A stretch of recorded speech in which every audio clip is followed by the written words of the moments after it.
દિલ્હીના શ્વાનોના વહારે મહેસાણાના જીવ દયા પ્રેમીઓ જોવા મળી રહ્યા છે.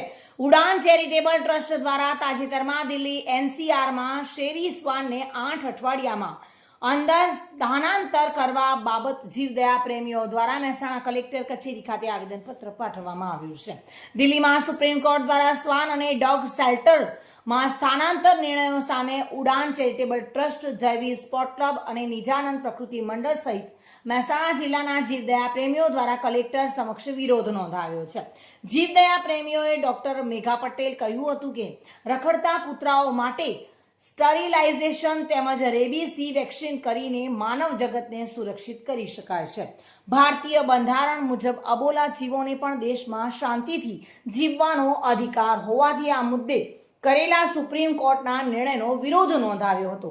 સુપ્રીમ કોર્ટના ક્રૂર નિર્ણયથી મહેસાણા જિલ્લાના તમામ જીવદયાઓની લાગણી દુભાઈ છે. જો સુપ્રીમ કોર્ટ પોતાનો નિર્ણય પાછો નહીં ખેંચે તો ઉગ્ર આંદોલન કરવાની ચીમકી પણ ઉચ્ચારવામાં આવી છે. આજે અમે મહેસાણા જિલ્લાના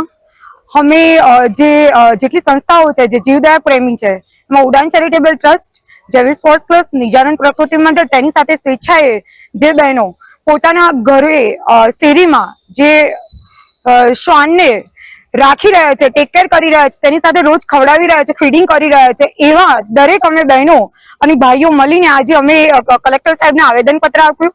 અમારી મેઇન રજૂઆત એ હતી કે જે દિલ્હીમાં જે રીતે સુપ્રીમ કોર્ટે જે રીતે નિર્ણય લીધો છે કે 8 અઠવાડિયાની અંદર કૂતરાઓને ડોગ શેલ્ટર હોમમાં મોકલી દેવાના, મતલબ આ ખરેખર અમારા જીવદયા પ્રેમીની માટે ખૂબ જ દુઃખની બાબત છે. અને તે સાથે જોવાની વાત એ છે કે એમાં ઘણા પ્રોગ્રામો છે કે ડોગ સ્ટરીલાઇઝેશન પ્રોગ્રામ છે, તેની સાથે ડોગને તમે શેરીમાં વેક્સિનેશન બી કરાવી શકો છો રેબિક્સ અને હડકવાને કંટ્રોલ કરવા માટે.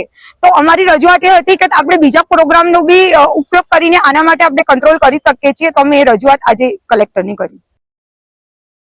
ભાવિન ભાવસાર સાથે bureau report, today Gujarati news.